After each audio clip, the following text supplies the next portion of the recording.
ಪ್ರವಾದಿ ಎಜೆಕಿಯೇಲನ ಗ್ರಂಥದಿಂದ ವಾಚನ.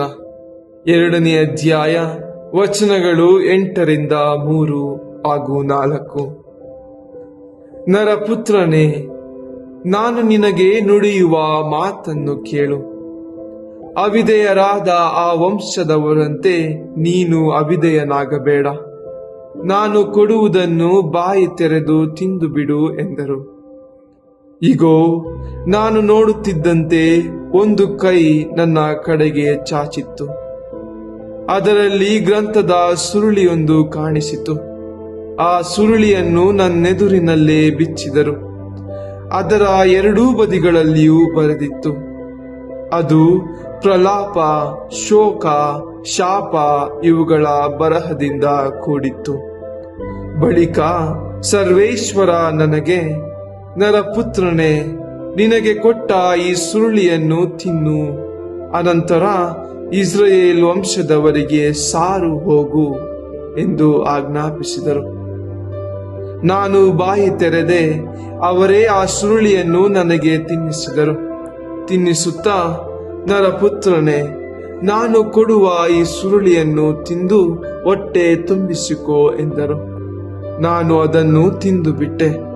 ಅದು ನನ್ನ ಬಾಯಿಗೆ ಜೇನಿನಂತೆ ಸಿಹಿಯಾಗಿತ್ತು. ಆಮೇಲೆ ಸರ್ವೇಶ್ವರ ನನಗೆ ಹೀಗೆಂದರು, ನರಪುತ್ರನೇ, ನೀನು ಇಸ್ರಾಯೇಲ್ ವಂಶದವರ ಬಳಿಗೆ ಹೋಗಿ ನಾನು ತಿಳಿಸುವ ಮಾತುಗಳನ್ನು ಅವರಿಗೆ ಹೇಳು. ಪ್ರಭುವಿನ ವಾಕ್ಯ. ಸಂತ ಮತ್ತಾಯನು ಬರೆದ ಪವಿತ್ರ ಶುಭ ಸಂದೇಶದಿಂದ ವಾಚನ. 18ನೇ ಅಧ್ಯಾಯ, ವಚನಗಳು 1ರಿಂದ 5 ಮತ್ತು 10 ಹಾಗೂ 12ರಿಂದ 14. ಆ ಕಾಲದಲ್ಲಿ ಶಿಷ್ಯರು ಯೇಸುವಿನ ಬಳಿಗೆ ಬಂದು, ಸ್ವರ್ಗ ಸಾಮ್ರಾಜ್ಯದಲ್ಲಿ ಎಲ್ಲರಿಗಿಂತ ದೊಡ್ಡವನು ಯಾರು ಎಂದು ಕೇಳಿದರು. ಯೇಸು ಒಂದು ಚಿಕ್ಕ ಮಗುವನ್ನು ತಮ್ಮ ಹತ್ತಿರಕ್ಕೆ ಕರೆದು ಅದನ್ನು ಶಿಷ್ಯರ ನಡುವೆ ನಿಲ್ಲಿಸಿ ಹೀಗೆಂದರು, ನೀವು ಪರಿವರ್ತನೆ ಹೊಂದಿ ಮಕ್ಕಳಂತೆ ಆಗದಿದ್ದರೆ ಸ್ವರ್ಗ ಸಾಮ್ರಾಜ್ಯವನ್ನು ಸೇರಲಾರಿರಿ ಎಂದು ನಿಶ್ಚಯವಾಗಿ ಹೇಳುತ್ತೇನೆ. ಈ ಮಗುವಿನಂತೆ ನಮ್ರ ಭಾವವುಳ್ಳವನೇ ಸ್ವರ್ಗ ಸಾಮ್ರಾಜ್ಯದಲ್ಲಿ ಎಲ್ಲರಿಗಿಂತ ದೊಡ್ಡವನು.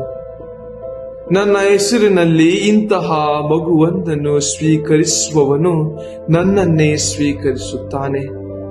ಎಚ್ಚರಿಕೆ, ಈ ಚಿಕ್ಕವರಲ್ಲಿ ಯಾರನ್ನೂ ತೃಣೀಕರಿಸಬೇಡಿ. ಸ್ವರ್ಗದಲ್ಲಿನ ಇವರ ದೂತರು ಸದಾಕಾಲ ನನ್ನ ಸ್ವರ್ಗೀಯ ಪಿತನ ಸಮ್ಮುಖದಲ್ಲಿ ಇದ್ದಾರೆ.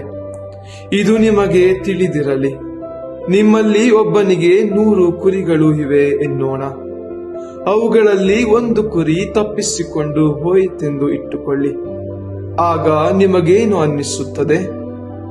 ಅವನು ಉಳಿದ 99 ಕುರಿಗಳನ್ನು ಗುಡ್ಡದಲ್ಲೇ ಬಿಟ್ಟು ತಪ್ಪಿಸಿಕೊಂಡು ಹೋದ ಆ ಒಂದು ಕುರಿಯನ್ನು ಹುಡುಕಿಕೊಂಡು ಹೋಗುವುದಿಲ್ಲವೇ? ಅದು ಸಿಕ್ಕಿತು ಅನ್ನಿ.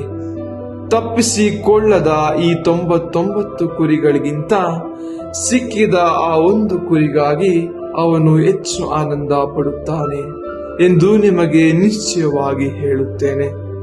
ಅಂತೆಯೇ ಈ ಚಿಕ್ಕವರಲ್ಲಿ ಒಬ್ಬನೂ ಕೂಡ ಕಳೆದು ಹೋಗಬಾರದು. ಇದೇ ಸ್ವರ್ಗದಲ್ಲಿರುವ ನನ್ನ ತಂದೆಯ ಚಿತ್ತ. ಪ್ರಭುವಿನ ಶುಭ ಸಂದೇಶ.